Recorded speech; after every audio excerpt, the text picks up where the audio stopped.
बहुपद हैं P x, G x, Q x, R x, ऐसे उदाहरण देना है हमें विभाजन एल्गोरिथम से को संतुष्ट भी करते हों और साथ में इनकी घात भी बराबर हो।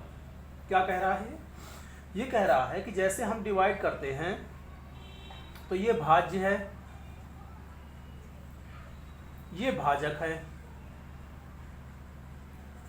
ये भागफल है और इधर क्या आता है शेषफल। तो शेषफल को अधिकतर हम आर एक्स से रिप्रेजेंट करते हैं, इसको क्यू एक्स से रिप्रेजेंट करते हैं,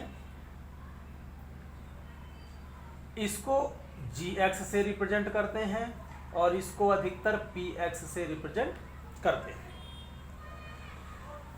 तो पी एक्स की घात और क्यू एक्स की घात, तो घात आपको पता है, जैसे कि हमारा कोई बहुपद ये है तो इसमें सबसे बड़ी घात कौन सी है 3, तो इसी को बोलेंगे हम घात, घात बराबर 3। तो कह रहा है कि पी एक्स की घात और क्यू एक्स की घात, पी एक्स की जो घात है और क्यू एक्स की जो घात है वो दोनों बराबर हों, ऐसा कोई उदाहरण देना है। कहने का अर्थ ये हुआ कि यदि इस पी एक्स में अगर x की घात 2 है तो इस भागफल में भी x की घात 2 आना चाहिए, ऐसा कोई उदाहरण हमें देना है। दे देंगे, कोई सिंपल है। देखिए तो x की घात 2 इसमें भी होना चाहिए, x की घात 2 इसमें भी होना चाहिए। तो मान के चलिए हमने ले लिया यहाँ पे 5, x की घात 2, ठीक है, और यहाँ पे भी कुछ ले लिया हमने x और यहाँ भी कुछ ले लिया हमने कोई सा नंबर। इसको किसी भी एक टेबल में लिख दीजिए, जैसे कि मान के चलिए 3 की टेबल में। तो 3 2 जा 6, 3 का 3 में 9 और इधर पे हमने, इधर पे कोई से नंबर आप लिख सकते हो, मान के चलिए हमने 11 लिख दिया। अब इसको यदि हम भाग देंगे किससे 3 से, तो 3 की टेबल में 2 बार में, तो 3 2 6, ये कितना आएगा 9। 3 का 3 बार में, x है तो x लगाएंगे, तो 3 3 कितना हो जाएगा 9x और नीचे कितना आ जाएगा 11। 3 की टेबल में 11 3 बार में, तो 3 3 9, कितना आ गया 2। तो देख सकते हैं कि इसकी भी सबसे बड़ी घात कितनी है 2 है और इसकी भी सबसे बड़ी घात कितनी है 2 है। तो ये हो गया घात px बराबर घात qx के। तो हम इस उदाहरण को इसके लिए लिख सकते हैं कि इसकी घात और इसकी घात बराबर है। दूसरा उदाहरण भी आप देख सकते हो, जैसे मान के चलिए हमने लिख दिया 3x + 5, ठीक है। अब इसको हमने भाग दे दिया किससे, 3 से ही दे दिया। तो 3 का 1 बार में, 3 का x में 3x, फिर 5 3 एकम 3 और ये 2। तो इसमें भी x की घात कितनी है 1 है, इसमें भी x की घात कितनी है 1 है। तो ये भी घात px बराबर कितना हो गया, घात qx हो गया। तो इस तरह से आप कोई सा भी उदाहरण दे सकते हो। सेकंड में क्या कह रहा है, तो दूसरे आपके प्रश्न में है कि घात qx ये वाली और घात rx ये वाली, इन दोनों की घात क्या होनी चाहिए, बराबर। कहने का अर्थ ये हुआ कि जो घात यहाँ पर आएगी, मान के चलिए x है, तो वही घात यहाँ भी आनी चाहिए। अगर इधर x की घात 2 है तो इधर भी x की घात 2 होनी चाहिए। इधर x की घात 3 है तो इधर भी x की घात, ऐसा उदाहरण हमें देना है। तो सिंपल लेने के लिए हम यहाँ पे x की घात 1 ले लिया और यहाँ भी हमने x की घात 1 ले लिया। 1 को लिखते नहीं है तो हमने x ही लिख लिया, ठीक है।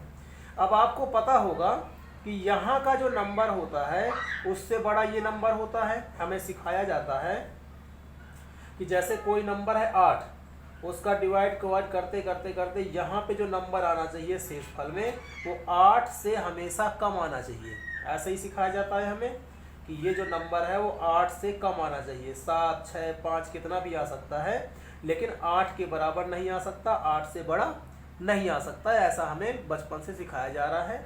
और यूक्लिड एल्गोरिथम में भी पढ़ा था हमने, आपकी एक्सरसाइज कौन सी, प्रश्नावली 1.1 में भी पढ़ा था हमने कि जो r की वैल्यू होती है वो इससे क्या होती है, कम होती है। ऐसे करके कुछ पढ़ा था आपने, 0 r और जो इधर नंबर होता था जैसे कि मान के चलिए 4 ऐसे कुछ था आपका। तो हम पढ़ते थे कि r की जो मान है वो 0 से लेकर के 4 से छोटा तक, 4 से कम तक होना चाहिए। तो r की वैल्यू कितनी आती थी, 1 2 3 तक आती थी, 4 नहीं आता था। ठीक है, तो वही चीज़ है कि ये जो है वो इससे क्या होना चाहिए, ये जो है इससे बड़ा होना चाहिए, इसको छोटा होना चाहिए। तो अगर ये x है तो इधर कितना होना चाहिए, x², x का वर्ग होना चाहिए। साथ में हमने कुछ और लिख लिया, मान के चलिए 1 ही ले लिया।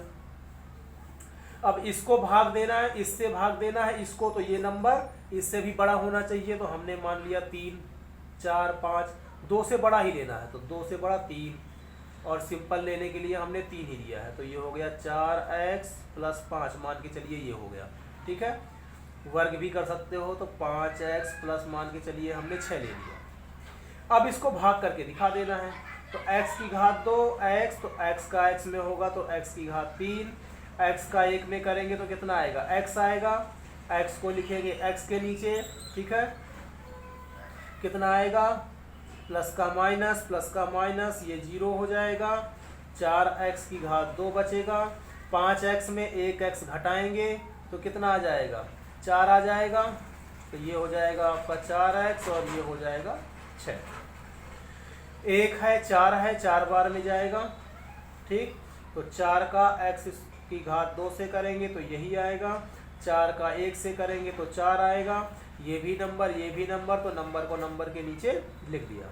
ये कैंसिल हो गए, 4x, 6 में 4 घटाओगे 2।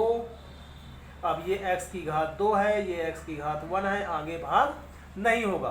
तो यही क्या हो गया, आपका शेषफल हो गया। अब देख सकते हो कि ये क्या है, QX है, और ये क्या है, आपका RX है, ये RX है। अब बताइए RX की घात कितनी है, 1, QX की घात कितनी है, 1, अर्थात QX और RX की घात क्या हो गई, बराबर हो गई। इसलिए आप लास्ट में लिख भी सकते हो कि आता है घात QX बराबर RX की घात RX। तो ये उदाहरण हो गया आपका किसका, दूसरे नंबर का। इसी तरह से आप तीसरे वाले को भी कर सकते हैं। तीसरे वाले में क्या है, तो तीसरे वाले में ये है कि जो आपका शेषफल आया है उसकी घात क्या होनी चाहिए, 0 होनी चाहिए। अब जिसकी घात 0 होती है तो आपने पढ़ा होगा कि जिसकी घात 0 है उसमें x y कुछ होगा ही नहीं। जैसे कि हमारा कोई नंबर है 6, तो 6 में x की घात कितनी है, तो 0 है, क्योंकि इसमें x है ही नहीं। जैसे हमारा कोई नंबर है -7, इसमें x है ही नहीं, तो x की घात कितनी होगी, 0 होगी।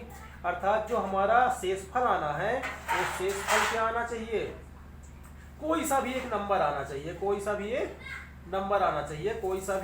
नंबर आना चाहिए। ठीक, तो कोई सा भी एग्जाम्पल ले लो जो कि नंबर पे खत्म होता हो। तो नंबर पे खत्म करने के लिए मान के चलिए हमने ले लिया यहाँ पे कोई सा भी सिंपल नंबर ले लिया, x² 2x + 5 ले लिया, और इसको हमने भाग दे दिया x + 1 से। कोई सा भी आप छोटा नंबर भी ले सकते हो। x आएगा, x का x की घात 2, x का 1 से करेंगे तो x, माइनस ये 0 हो जाएगा। 2x में 1x घटाएंगे तो x, और ये कितना हो जाएगा 5। x एक बार में जाएगा तो 1 का x में x, 1 का 1 में 1, माइनस कितना आ गया 4। और 4 का मतलब क्या है कि इसमें जो घात है RX की वो कितनी है, 0 है। 4 का मतलब क्या हुआ कि घात है जो RX की, मतलब शेषफल की, वो कितनी है, 0। तो इस तरह से आप कोई सा भी एग्जाम्पल दे सकते हो और छोटा भी कर सकते हो आप।